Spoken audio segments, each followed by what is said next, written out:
కోనసీమనగా నాకు గుర్తొచ్చేది అందరికీ తియ్యటి నారికేళాలు అందించే ఈ కొబ్బరి నేలకి ఈ కోనసీమకి కోడి దండాలు. కోనసీమ అనుకుంటా ఉంటాను, ఎందుకు వీళ్ళందరికీ ఇంత కోపాలు ఉంటాయి, అందరూ డైనమెట్లా పేలుతుంటారేంటి అనుకుంటా ఉంటాను అప్పుడప్పుడు. ఈ నేలలో పెట్రోలియం ఉంది కదా, ఈ నేలలో ఆయిల్ ఉంది. సో చిన్నపాటి ఆయిల్ అటు ఇటు వెళ్ళి బ్లో జరిగితే ఎంత ఉవ్వెత్తున మంటలు లెగుస్తాయో, ఈ నేలలో పండించిన తిండి తింటే అందరికీ అంత ఉద్వేగాలు ఉంటాయి, అంత కోపాలు ఉంటాయి. కానీ ఆ కోపం వెనక చాలా నిజాయితీ, చాలా న్యాయం ఉంటుంది.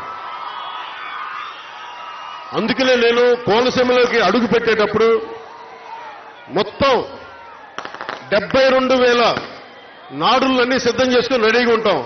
ఇంకా చాలా ఒళ్ళు దగ్గర పెట్టుకుని మాట్లాడాలి. ఇంత ప్రేమను స్వీకరించాలన్నా చాలా కష్టం.